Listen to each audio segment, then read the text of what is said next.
Hi, I'm John. So Steve and I here, we recently reviewed this Royal Enfield Interceptor 650. It's my long term, I'll be running it all year and right through the winter. We compared it to a W800. That Kawasaki is a lovely classically styled bike. You can see the video there-ish.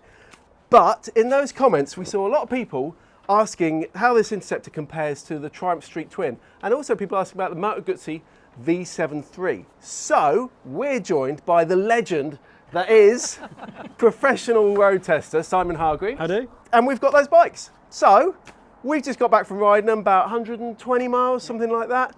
This is how we got on.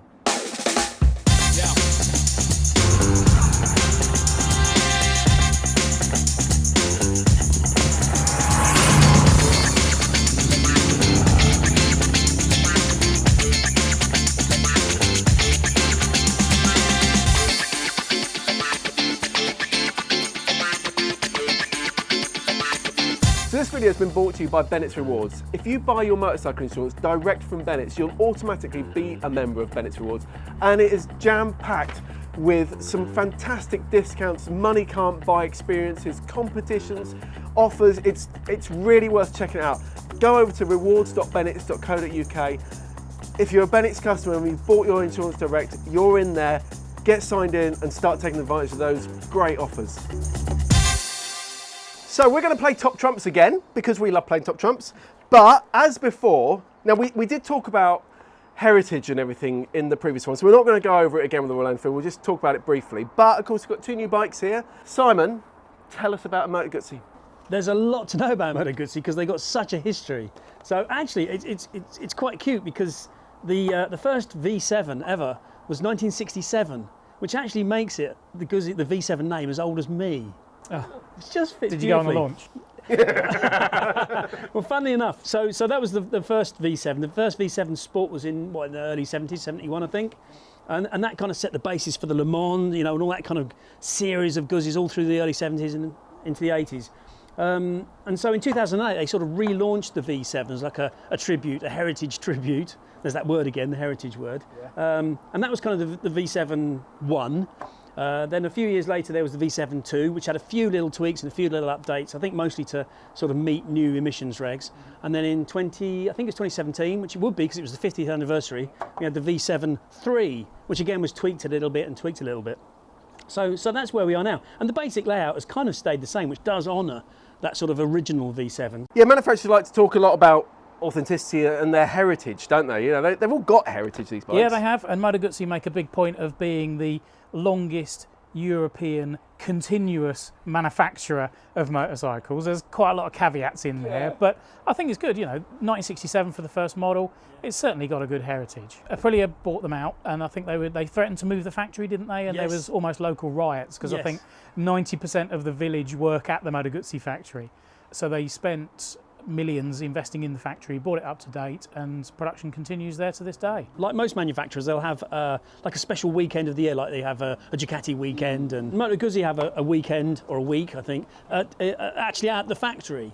And it's such a sort of a lovely, warm, fuzzy family feeling, and it kind of really plays into the sort of the Guzzi brand, if you like, which is, it's all about family, it's all about we're in a club, and I think of all those sort of manufacturers, Guzzi, as much as anyone, can claim that kind of family tradition. But also, when you're talking about claiming longest continuous production, don't Royal Enfield make a similar sort of claim? Aren't Royal Enfield the longest continuously produced motorcycle in the world? We did talk about this, didn't we, in the other video? But in brief, they were made in England. Yeah. There was a crossover when they were made in India as well. The England part shut down. Production moved entirely to India, and it's massive. So what we need to do is to come up with a claim for Triumph, some sort of longest running bike built in Hinckley. Oh no, we can't say that, can we? No. I mean, the Triumph's made in Thailand. Yeah. It carries the Triumph name, it carries the Bonneville name, obviously it's harking back to the original Bonnevilles. Yeah. There's a lot changed since then, and I should point out, I don't give a shit where a bike's made. What matters to me is how it rides, but when all these brands are making all these claims, I think it's fair to say that the Moto Guzzi, we probably should have put this as a top trump. Yeah. The Moto Guzzi wins. Let's add it as a top trump.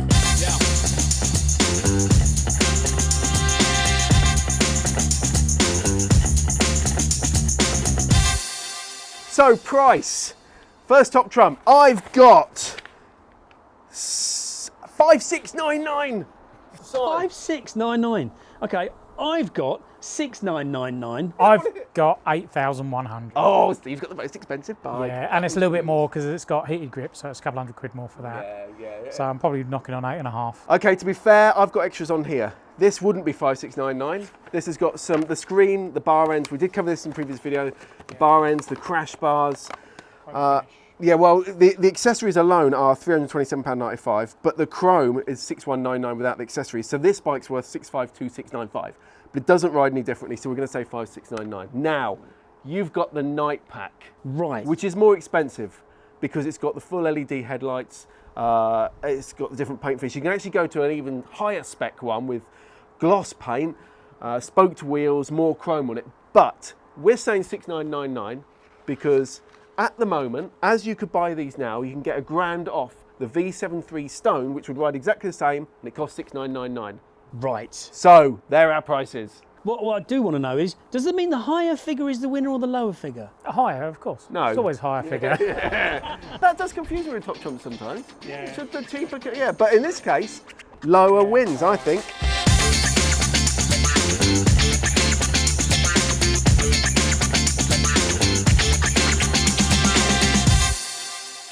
Engine. I'm starting because I'm in the middle, and this is my long-termer. 648cc. 744cc. Oh. So that beats you. 900cc. So I win. Biggest engine's always better, isn't it? Is it? It is better. Not in all circumstances. I think you do win that top trump. Yeah. We need to get into economy, and we need to get into how it delivers that power, how it delivers its power. But you win. Yours is liquid cooled though. That's got to be a fail somehow in authenticity. Definitely. Air cooled. That's just air cooled, isn't Just it? air That- cooled. yeah, they don't even. No. They don't do any of the oil cooling stuff. Although it has got, like as pointed out, it's got some heavy finning on the sump as well, so the oil is cooled. Yeah. You've got It's got air some and valve oil. cooling as well, hasn't it? It's got some valve cooling. Yeah, it's got little holes. How many valves does it cool? It's not 4, is it? It's four, what, all together? Or what about the fact that mine's push rod? Huh? That's authentic. We should talk about how they feel because that was our gripe really with the W800, wasn't it? We didn't like that vibration between about 4.5, 5,500 revs. People were asking, it was a very low mileage bike, wasn't it?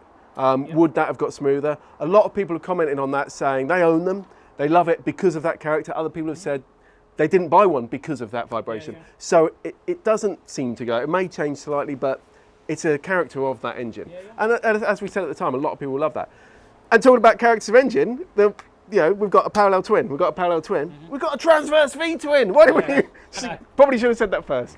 Pretty much the elephant in the room, isn't it? And it's weird. I mean, I've never ridden a V-twin that way. I've got a Ducati Scrambler, so I've got the V-twin the other way. Okay. But as soon as you start that up, you get that torque steer straight away, don't you? As Like an American it muscle tries car. to buck, and as soon as you rev it, and even riding home, I did about 20 miles riding home from here, and came into this little railway tunnel that I always go through, and I always give it a little blip just to hear it echo, and it did this, and I was like, oh, I'm not sure I really like that. But actually out today, in right-hand bends, as soon as you gas it on, it kind of tips it in a little bit more and drives out of the corners really nicely. What about lefts then? So, yeah, rubbish on lefts, you don't do lefts. I think something I really love about that bike is it's like Moto Guzzi. Gutsy. Whatever you want. Think of pizza. Okay. It's like they're going, okay, look, we have to make this change. Okay, I won't try and do an accent. We have to make this change, but we're still sticking to our core values. Yeah. Whereas everything else is kind of building around it. They're the only people who make bikes at the edge of Lake Como to have stuck with a transverse V twin. What I don't like about it is that cover around the air intake. Oh, this? Yeah, that plastic cover. Yeah, it hasn't quite got the same look that the old engines used to have, but it's still a really distinctive thing, and I still love transverse Vs. I think they're great, and that kind of rocking sensation as the crank spins counterclockwise and the bike tries to rotate clockwise. It really integrates the engine with the chassis. There aren't many bikes that have an engine that influences the way the bike handles, and it's not to its detriment. I don't think it's not going to make you fall off, or it's not like a shock. Triumph have done amazing engineering, haven't they, on making that look really cool. Absolutely, it's a phenomenal job. I mean, you know, we've got the covers over the fuel injector on here, and it looks fine. It looks good. I think that is exactly what it is. This is not really trying to be anything else. The Triumph is more of an engineering design masterpiece, but it does work really, really well. You've won on capacity, which is that top trumps, but what do they sound like? Well, Triumph wins on sound. Yeah, it's really loud. It's really loud, yeah, in a nice way.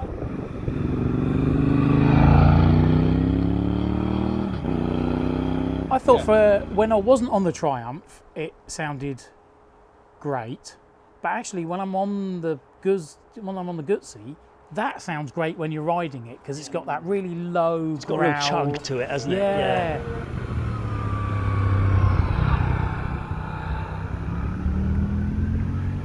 But yeah, absolutely. The sitting behind the Triumph, all you can hear is the Triumph. You can't hear your own bike at all. To the point where I was on the Enfield following the Triumph, and I was banging this off the rev limiter because I was listening to the engine tone of the Triumph. Yeah. In isolation, this sounds great. I can't hear it. In this company, Does it? When you're riding it, can you hear it? not today. We couldn't. When we pulled away this morning, the first thing I thought when I rode that was like, this is so quiet. When you're riding on your own without two really loud bikes and we're all going mental, this has got a real nice bop, bop, bop, bop, bop, bop. It's good.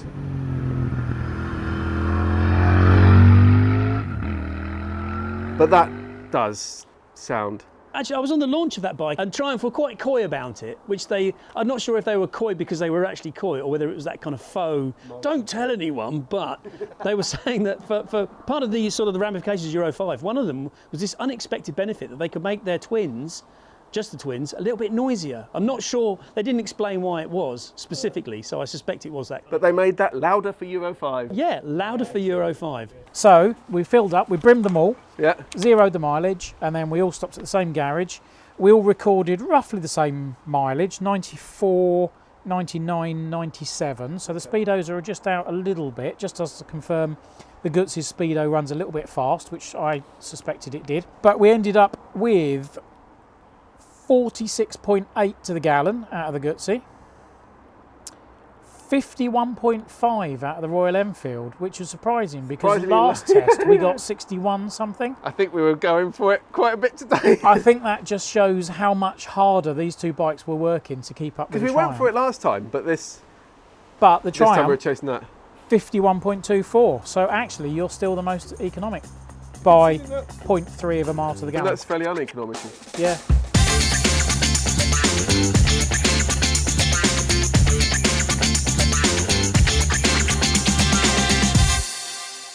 Power and torque. I have got 47 brake horsepower and 38.4 pound-foot. Hey, I can win on this. I've got 51 horsepower and 44.3 pound-foot. Wasted. And I've only got 64 horsepower and 59 foot-pounds. But then it is a 900, so you would expect it to be a little bit more, 750, 650, 900. And on paper, that looks a big increase, doesn't it? From 47 to 64. But as we found today, it wasn't that obvious on the road. At high speed it wasn't. Driving out of corners it was more noticeable. Well, I think that was more the torque than the power. And I get that power is, when I think we always go into this, don't we? Power is a product of revs times torque. And so you only really see power at high revs, or it's more important at high revs. But yeah, there was a couple of times we all swapped around, we all rode the bikes at different times. So we've all ridden each bike, we've all led at some point. And there were times when you were leading on the Enfield, for example, and I was tailing Charlie on the Triumph, and it was quite a relaxed ride to keep up.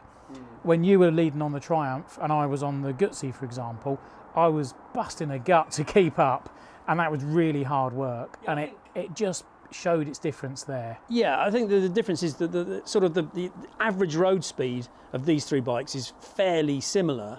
But what you have to do is put in more effort to do that average road speed. And I think, so the Triumph is head and shoulders sort of easier to ride at a pace, and that the Royal Enfield, to keep up, was pretty much buried in the red the whole time, bouncing off the rev limiter. So it can do it, you just have to ride it that much harder, which is not in the nature of the bike. If you ride it at its own pace, the pace it wants to be, I think on the ride back you were dropping back quite considerably, because not because you were just riding at the pace you wanted to ride, and that shows the difference. And it's interesting because the Guzzi, being the V-twin, has such a different character, whereas those two are kind of directly comparable in their performance. This is harder to kind of assess where it sits, you know, in terms of its road speed and where it wants to be. But it kind of is between, it's nearer the Royal Enfield, it's nowhere near as quick as the Triumph, unless you absolutely cane it. And again, of the three, this one feels the least caneable. It's the least that you want to ride really hard. It's the most relaxed. It is the most laid back. For three bikes that could be very similar, the performance on the road is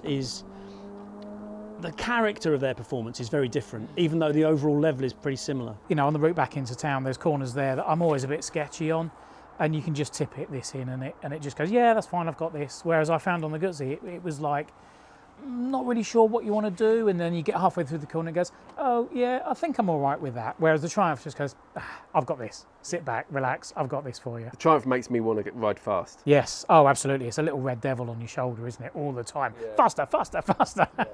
I mean, clearly the engine is a product of a very, very modern design. You know, it's a modern engine, and the fueling is so smooth, and the throttle control is so millimetre perfect. It's just a really silky, smooth, lovely engine to use. But it feels thoroughly modern, and maybe that's not what you want when you're looking at this kind of machine. The whole point of these comparisons has been, if you're thinking about buying one of these bikes, so at least one of the others will probably be on, you know, one of the ones you're considering as well. So, you know, if you're thinking about this one, you've got quite a big hike in expense for W800 as well. But what we really found is they're just so different, aren't they? Yeah, they are. Yeah, very similar in many respects on paper. Some of the gaps that you look at in terms of power and engine aren't as obvious as you first think they're going to be. Yeah. And there were times when we were, you know, gnats chuffed between us, and it was really comparable performance. But then you get off this and get on the Guzzi, and it feels almost like a cruiser. It's almost like it's got its heritage in more of a, you know, raked out front. It's lower, it's longer, it feels heavy, even though, I'll come on to it, weights aren't that different. And I think the Enfield, to me, the Enfield was a really nice compromise between the two. It's almost, you know, Goldilocks, and this one's too hot, that one's too cold, and this one maybe is just right. So we should briefly say, by the way, this is A2 compliant. You can ride this on an A2 licence. Yep. That can be made to, that it's almost like they're like, oh, didn't think of that. It's slightly over being A2 compliant, but you can make that A2 compliant, and you can make the Triumph A2 compliant. It can be done at the dealers, and it can be reversed at the dealers. Yeah. You can't find a wire like the old RGVs or whatever and cut the wire, it'll be full power. Can't you weld a washer into the exhaust and then just cut it out? Yeah. So good.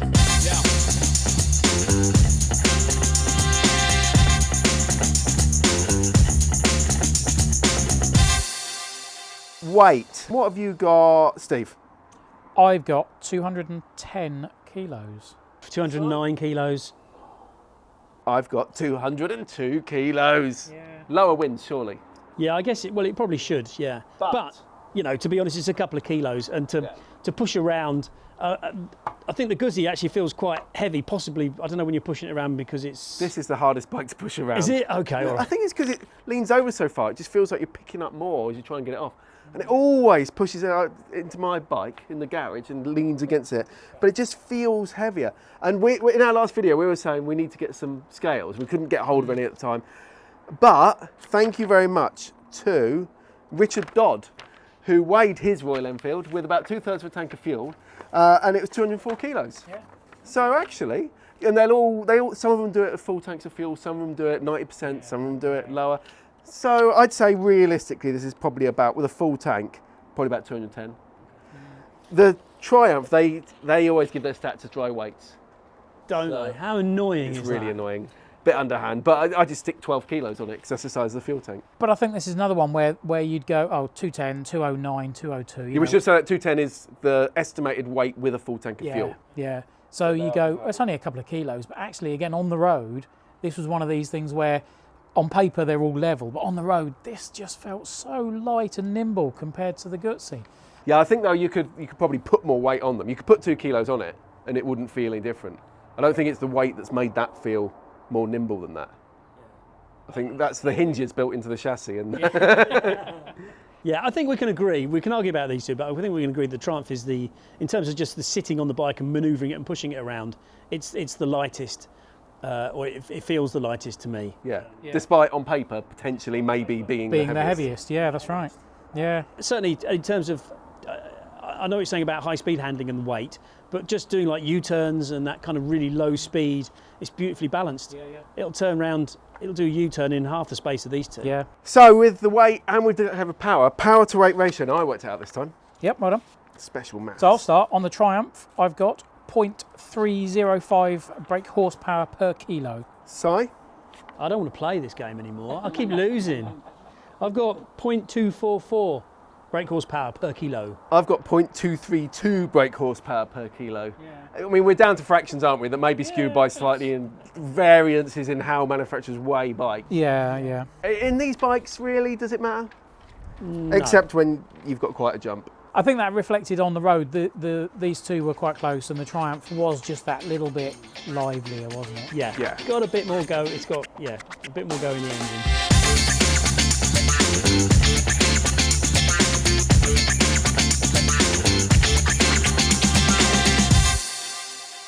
Transmission then. Top trumps transmission. Oh, I'll definitely win this one. Yeah, I've got 6-speed chain final drive. You've got 5-speed chain drive. I've got 6-speed. Has anybody got any chain lube? Shaft drive. Oh, winner. I miss Shafty. Does a Shafty win then, does it? Well, see, I win. I like shaft drive. I don't know. I'm quite happy with it. You don't have to do. You don't have to maintain it, do you? No, you don't. Which is, not as often. Yeah, but when you do have to maintain it, it's It's too late. No, it suits me down to the ground not having to lube a chain. you can feel the very direct transmission, can't you? Yeah. It's almost like the chain. I guess there's a certain amount of elasticity in the chain, and so when you're doing down changes, fast down changes, these two are really forgiving, and there's no real clonk as you change down. I found on that shaft drive, it was almost like you've got all that backlash and everything, and it's already under tension, and so there's that real direct connection between the wheel and the engine, and it really feels. And again, it. it's part of that connectivity where your engine is connected to the way the bike, the dynamic of the chassis. It's another sort of element, and it's another part of that Guzzi character, the charm, all that kind of stuff. One thing I noticed, I meant to say actually in the engine, I thought that the fuel, they've all got excellent fueling. I mean, none of them are trying hard to make 200 brake horsepower or anything ridiculous out there. They all ride really nice. But I just noticed at lower speeds, the Triumph throttle just felt a fraction more choppy. Yeah. This is smooth, the Interceptor. And the Guzzi is lovely and smooth, but then the shaft gives it that slight choppiness, I thought. So those feel a little bit choppy. This is just smooth. But you've lost one gear. Did you miss the gear? No, not really. Like the Kawasaki, I didn't miss it either. No. I didn't miss it at all. Until I'd been riding the Triumph, and then I got back on the Enfield and sat in 5th for ages, and then suddenly thought, hang on, I've got extra gear. Didn't this happen last time? I think it did, yeah. I think it's just my bad memory. On paper, and they go, 5-speed box, and you think, that's going to be a chore. That's going to be revving away at motorway speeds. But actually, the gearing's just that little bit longer. You wouldn't take it on Autobahn, very well. I mean, down the motorway, I first noticed this screen does make quite a difference. That thing, when we were getting up the high speed, I was really like, I could feel my helmet starting to lift and everything. It's not what they're for, is it? No, it's not what they're for at all. I thought that gearbox is lovely and very well made, isn't it? Yes. Yeah, again, it's... This feels a little bit loose inside. It's still... I thought the gearbox on that was really impressive. To me, that just feels tighter. Yeah. Well, it's got fewer miles than this thing for sure. That's true, actually, that's a good But point. the Guzzi is pretty... The Guzzi was hard work, I found. I missed loads of gears on that. I mean, there's so much... Did you miss gears on it? I did. Well, I think it's a combination of... I probably just need to adjust the lever, wear some different boots. Yeah. But it didn't help that when the clutch is in, and I shouldn't rely on the gear indicator, but when it's there, you kind of do. Yeah. With the clutch in, it always just shows no gear. And so you clutch in, you think you've changed up, you come out, I'm still in 5th. I'll have another go. So it'll probably get used to it. I've actually ridden a V7 Sport from 1973, I think it was, yeah. And I've got to say, you've got to ride one of those if you really want to know what a heavy clutch and a heavy throttle and I mean, the gearbox was on the other side. and upside down as well. So it's upside down and on the wrong side. That is a heavy issue. I think if you're going through cities a lot, that clutch will start to get tiring. Yes, it's heavier than those guys. Because of course, obviously, this has got a slip assist clutch. Has it? Yeah, come on, Steve. How did you not know? That has as well. And a slip assist clutch it's not really costing people much more anymore, is it? It's a different shaped clutch basket and lighter springs. Yeah. So we did have lighter clutches before we had slip assist clutches. To be fair to all of them as well, we were riding quite hard a lot of the time. And there were, especially when whoever got on that, if they were leading, it turned into the other bikes are you're having to work them much harder than you would normally work a bike. One last thing on transmission, I would have left this to rider aids, but the centre stand, because I think it's a rider aid. This comes with a centre stand as standard, and centre stands are awesome. Every bike should have one. It makes lubing the chain really easy. Have you got a centre stand, Steve? No. Epic fail. Have you got a centre stand, Si? Probably not, but don't need one. Yeah, okay. Damn it. You don't need it. Fair enough. Don't need it, don't care.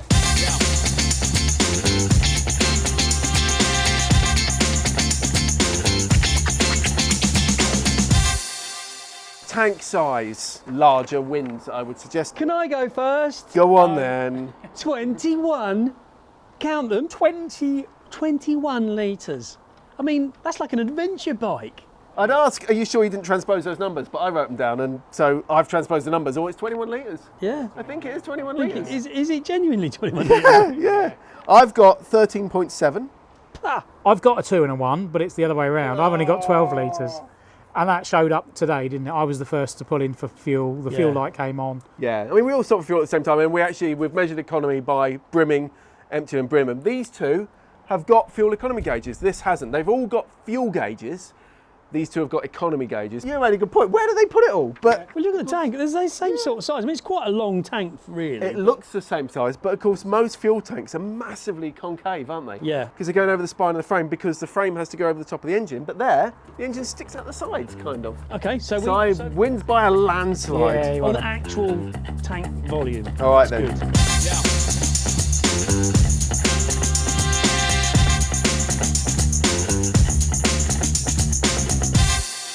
Suspension.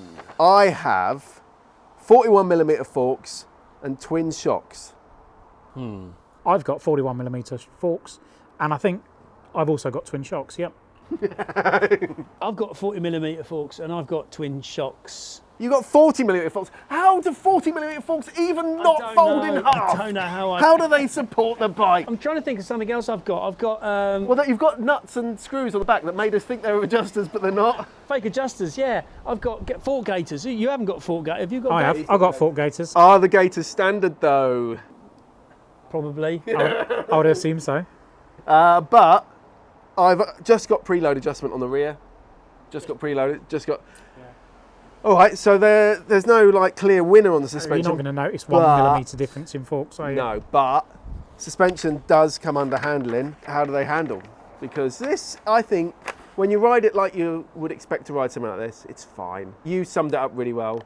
Strange that the professional road tester can actually explain suspension better than us, but you... Well, how did I sum it up? This is hard with not much damping. Yeah. That's well damped but soft. Yeah.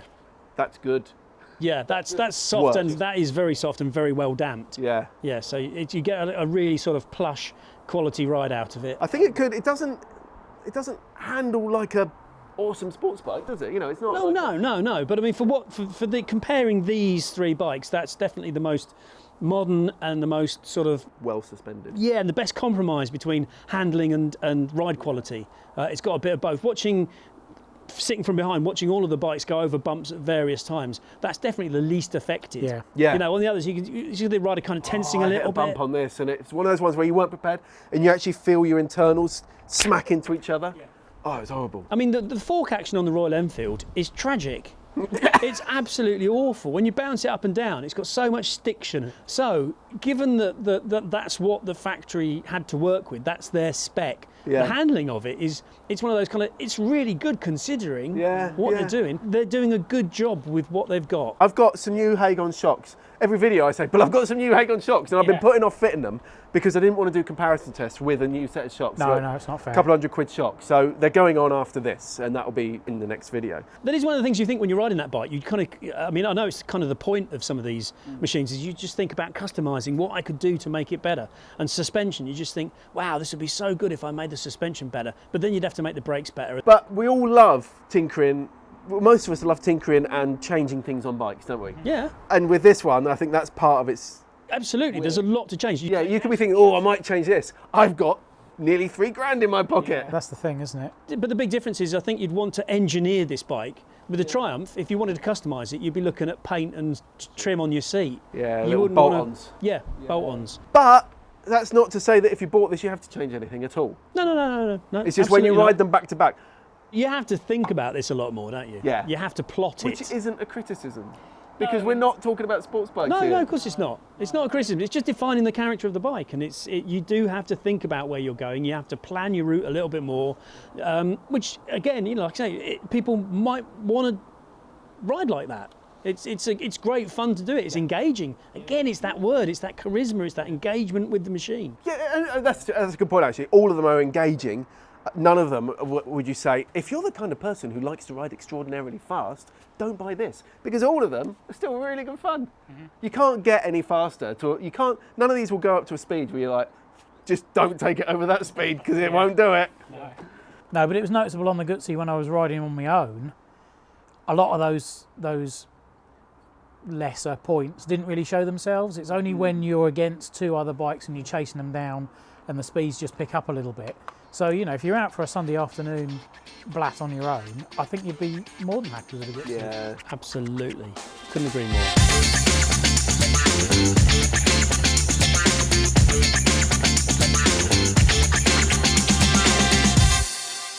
So, rider aids. I've got ABS. Keeping it simple. I've got ABS and traction control. Look at you. Managing my 51 horsepower. I've got ABS, traction control, and rain and road modes. Has this got rider modes? I didn't No. even. Is it not? Does it not say? It says it's got switchable traction, but I didn't realise how to switch it off. Apparently, traction has 1 and 2. It's Yeah. the MG Yes, it's on, that yeah. traction. But I don't know how you change between the two. If any of them needed traction control, it would be that one, but it doesn't need traction control really. ABS is something that I think is definitely worth having on bikes. I love having corner ABS on my bike. I just like knowing it's there. I'd rather see a light flash saying, that was a bit, that could have gone wrong, than be in a bush going, It's just one of those comfort blankets in your mind, isn't it? That you can grab a load of brake, and if it all goes wrong, it will sort it out for you. ABS now has reached the point where, I cannot understand why anybody would choose not to buy a bike because it's got ABS. Everybody should want ABS. It doesn't interfere with the way we ride in standard road conditions, and it's a safety aid, so it's like a no-brainer. The traction control, I'm a bit less sold on bikes like this.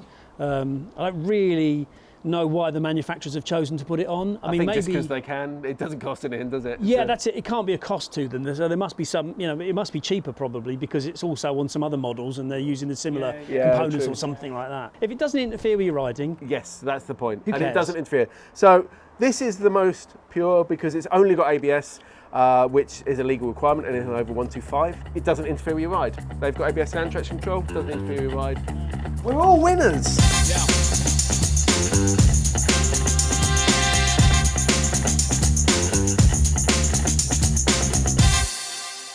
Brakes then. Si, what have we got? brake-wise, check this out. I've got a 20mm disc in the singular and 4-pot calipers. Not just 4-pots, Brembos. Beat that. That is impressive. I will certainly try because I have got 320mm disc, single one, with Bybree brakes, which are Brembos. By Brembo. Brie. Yeah, okay. It's the budget arm of Brembo. I've got braided brake lines, so have you. Yeah. How many pistons have you got in your caliper there? Just asking. Yeah, enough. Oh, as many as I need. This is top trumps. We need to be specific. 2. Okay. How many have you got? 4. 4. I've got 4. I've got 4 pistons Yeah. on my 310mm discs. 10mm diameter. Smaller. Brembo, That's useless. Brembo though, Brembo, Brembo. full on Brembo. So I've you got win. the biggest disc and the Biggest highest number of disc calipers. and 4-pot Brembos. Fantastic. I massively lose. We should say here, we did mention it in the other video, there has been a recall on the Royal Enfield Bybury brakes. There's corrosion getting behind the seals. Royal Enfield's dealt with it really well. Everybody's been recalled for a check. I think they've had 4 instances of it actually, spotting a problem. It just means the pistons won't move back properly, so the brakes will bind on. Later in the year, all the calipers are going to be replaced. So they've dealt with it. Yeah. I've got a 1999 Kawasaki ZX6R in the garage that 20 years later, the brakes still get corrosion behind them and have to be rebuilt every year. If they recalled every caliper for that, they'd be recalling every caliper on every bike. It'd be easy to, I think people will always look for the reasons why. When we were out, actually, that bloke was saying, I hope he's got RAC cover on that. Why? Really? Yeah. But okay, well, there's a spec of the brakes, but in terms of performance, I know which one I'd pick for the best brakes because they've probably got the best forks. That's probably the thing. Yeah, it's the Triumph. Yeah. But they all stopped all right. Yeah. I found the Guzzi just a little bit grabby. Maybe it was just a panic that you've got all that weight going in and you just grab it a little bit harder, but it was just that initial bite was a little bit more, whereas these are just that little bit nicer to apply. But yeah, you never really found yourself grabbing even harder to get around the corners. Is the Triumph the only one with the adjustable lever as well? Oh, span adjustable. Yep. Yes, yeah, I'm not. Are you? No, I don't think What so. about your clutch? Is that adjustable? Yeah, that's adjustable as well. So I think, there's a kind of a half a point there.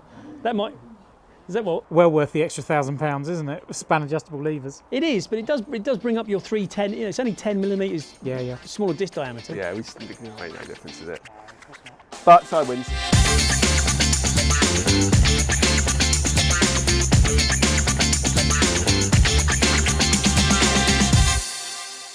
Seat, I've got 804 millimetres. Beat that.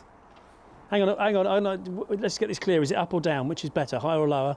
Oh, lower's better. Lower's better. Well, in that case, I beat you because I got 770 millimetres. Lower's better for me. I've got 760, so I win because I'm a short ass at 5'6", so I always like low seats. But then you found the Guzzi too low, didn't you? Yeah, I found the Guzzi 510. 5'10", Si, you're About 6. 6, yeah. You're 5. 5'6". Yeah, I thought the Guzzi, it felt a little bit like I was kind of hunching down. For me, the Interceptor just fits. I mean, I'm riding this one more, but it's quite long and you just drop into it. That felt slightly more sporty. That felt a little bit more like that, but none of them were uncomfortable. No, I didn't find any of them uncomfortable. No, I found the seat a little bit uncomfy on this, surprisingly, considering it's the lowest one. But whether that lack of height is due to the lack of padding there, the Guzzi seat is lovely when you sit on that. It's like nice. A big, comfy leather sofa. Yeah, if I was going to do some big miles, it would be on the Guzzi. Oh, it's exactly what I was thinking. Yeah, definitely. And I think the Enfield, just that 804, just for me, it just feels that little bit taller. Just when we're doing U-turns or on adverse cambers or a little bit of gravel, I'm just at tiptoes a little bit more than the others. Manageable, but it all just plays with your mind a little bit if you're just lacking a little bit of Triumph confidence. isn't just the lowest seat height, it's also, for me, it's the narrowest. Well, and probably rightly so, because they knew that it would be a bike that, for many newer riders, they might ride. That's not to say it's a bike for new riders. No, but it's just more confidence inspiring when you can kind of... It's a good, because you can have a higher seat, but very narrow, and you can still got that standover. One thing I should say about seats, the Moto Guzzi's got a lovely embroidered Moto Guzzi logo on the back. The Triumph's only printed. Wow, there you go. Yeah, but it looks nice. Look at it. No, I wasn't being dismissive. Do you want to have a quick word about riding positions, just in general? Yeah, go for it, yeah. The seat is much more comfortable for long distance on the Guzzi. Also, the riding position, the bars seem to me kind of flatter and a bit lower. And you're a little bit more canted forward. And so I can imagine over distance, the wind blast would balance you better on this bike. So I think for distance, I'd be quite happy to take the Guzzi. It actually crossed my mind while I was riding it, thinking, which one would I like? Whereas the Triumph, it's a very natural riding position, but you do tend to sit kind of a bit lower. The bars are a little bit higher, and you've got more Proper of a sail on that. Yeah, it's ready for a fight, isn't it? Yeah. It's that tensed position. Whereas, but I found when I was first few miles on the Guzzi, it just felt, going back to the old GS days when bikes were long and there was a long old stretch to the bars, it just reminded me of my old GSX, that it was a really long stretch to the bars, just a little bit dated in that respect. When does retro become old? It's like new old dated? stock, isn't it?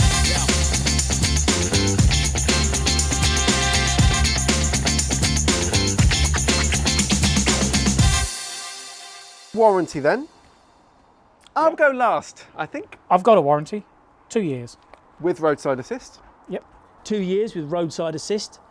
Not quite sure what that means. Does that mean someone comes out and rescues you when you're... It means if it all goes wrong, they will, yeah. I've got 3 years with roadside assist. So all those naysayers, they're backing out with a 3-year warranty. We should say that dealers, Moto Guzzi dealers do offer a 4-year warranty as well. So you top it up by 2 years. That will depend on the dealer. I mean, if you're buying one, maybe something you could barter in to your price. But they're all backed up by solid warranties with roadside assistance. I'm guessing that the Royal Enfield 3-year sort of warranty thing is because it's a completely new engine and you have to deliver some kind of confidence, and maybe the Royal Enfield brand previously wasn't sort of synonymous with durability, and so maybe that's just to give people a little bit more extra kind of reassurance. In the same way the Far Eastern manufacturers on cars are giving 7-year just to give you that extra prompt. Yeah, bit of peace of mind. Maybe. Yeah. Well, still I win. 3 years. Yep, well done. Overall, this is meant to be a comparison with this bike around this long termer. So, this is a bike that I have a vested interest in. With the W800, I still wanted to stick with this. With this one, for me, around buying a bike that's charming and is about riding, this is something else. So this would be for a Sunday, just a gentle ride around. And this makes me ride gently. When I was on that, I had such a good ride. It was amazing. I was really thrashing it, really, really loving it. I got back and we got off and I was like, this is amazing, it's brilliant, it's brilliant. I was really pumped full of adrenaline. It was brilliant. And honestly, it was so weird. We swapped around. I only swapped because I knew I had to swap. I wanted to just stay on it. But then I got on this and we all rode off. And honestly, it was like just taking a massive hit off a bong. I just went, and it was weird. It's like all the adrenaline just went, then relax. And my whole mindset completely changed. I've honestly never got on a bike and felt that different. There must have been something else going on, but it was weird. And that's what this bike does. And for me, it's that how cheap it is still wins. But the Guzzi is at the 6999, and how charming and characterful it is. It makes me look at it. I think I'd still go for this because it's still, it's still a lot of money. I'd buy a painted one at the 5.7. What do you guys think? I think we can't argue that empirically. I think objectively the Triumph is the best motorbike. Yes. It just is. It handles better. It's got the best engine. Whichever way you measure it, it's better. And then it gets down to character and opinion and all that subjective stuff. And the best we can do is explain how each bike feels and where it fits. And I think for me the Triumph is, I want to say it's the best bike, so therefore it's the one I would buy. There's something about it that makes it quite energetic. It's so energetic and it's so up for it, and it's almost too frenetic. You almost get on it and you just think it's wrong for this style of bike. Which is bizarre because it is really, really good. I'm quite happy to sit in traffic on that. As soon as I got on this, I was pushing to the front at every queue and you're like waiting for the lights to go, right, away we go. Yeah, absolutely. I totally agree. I don't mind riding like that, and that's my default setting. So I just feel like that would always egg me on and carry me away. Whereas with this, it's almost like I'm cutting off both my legs and half an arm just so that I can relax and not have to try so hard to prove something or whatever it is. If I was going down the charisma route and the charming route and I just want to ride around route, I think the Guzzi gets it. There's little things about that, like the side stand that's really hard to get to, and when you let it go, it smacks into the exhaust. Like, really? No buffer in there? You kind of go, no, that's charisma. But it is. And I think the Royal Enfield is one of those, it's really good considering the money they spent and the price and blah, blah, blah, but it's all that but. I'm kind of making excuses for it. Yeah, and there's another but there, because if you get into the looks, while these are more authentic, that looks amazing. It's so beautifully made. Every little detail that you look at, it's clearly had a lot of design input into it, even down to the bar clamps, these, no disrespect to them, but these could be off any bike at all. But the sculptured one-piece clamp. The switch gear is lovely. And I think if I had to have one bike, it would be the Triumph, because it would do everything. As soon as I got on this, I thought, I'd quite fancy going on a track on this. It wouldn't be the quickest thing around there, but you'd have a damn good laugh. Yeah. You could commute on it, you could do a little bit of touring. You could probably take a pillion on it. Well, I've got this SW Motec luggage on here, the Legend luggage. You could easily stick that on there so you get a bit of luggage on it. Yeah, so if it's going to be your only bike, I think I'd go for the Triumph.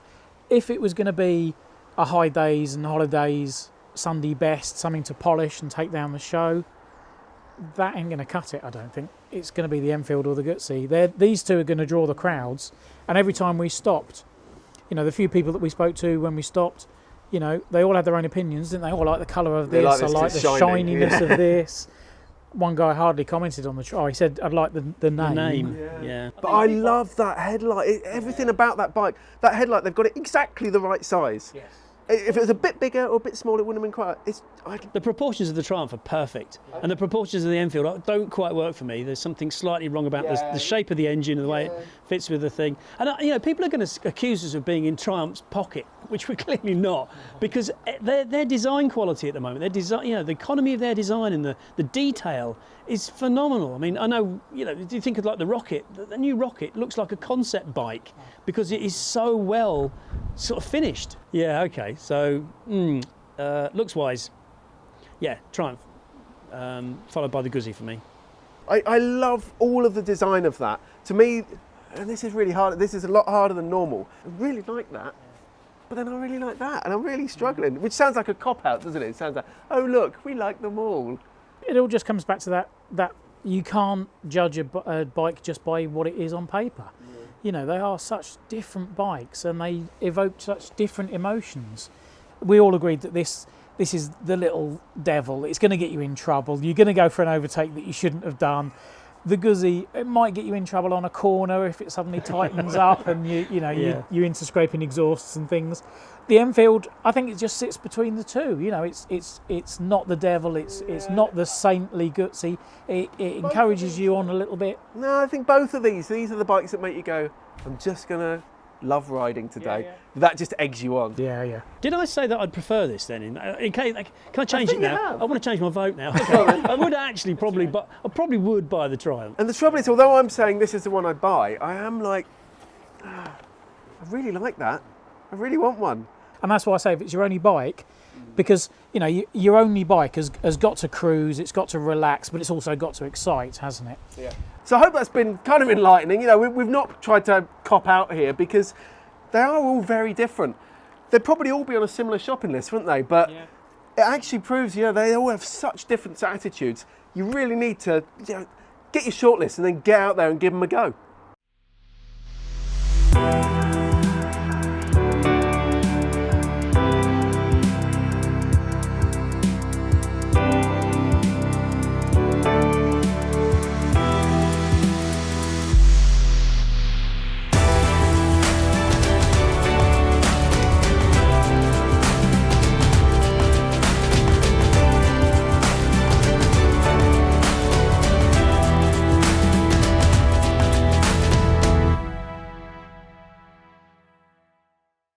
Got to say, I'm just shooting all the details for the bike after we've done that, and you can see I'm just doing the details in the Enfield. I do really enjoy riding this bike, but I can't help thinking how much I love this Triumph. I've been riding it again, and it's just really cool. It is more expensive, and it's not got that kind of classic charm of this because it's so charming. It's so simple, it's so basic, it's great, but there's something about this, it brings out too much hooligan in me, but it's a really good bike.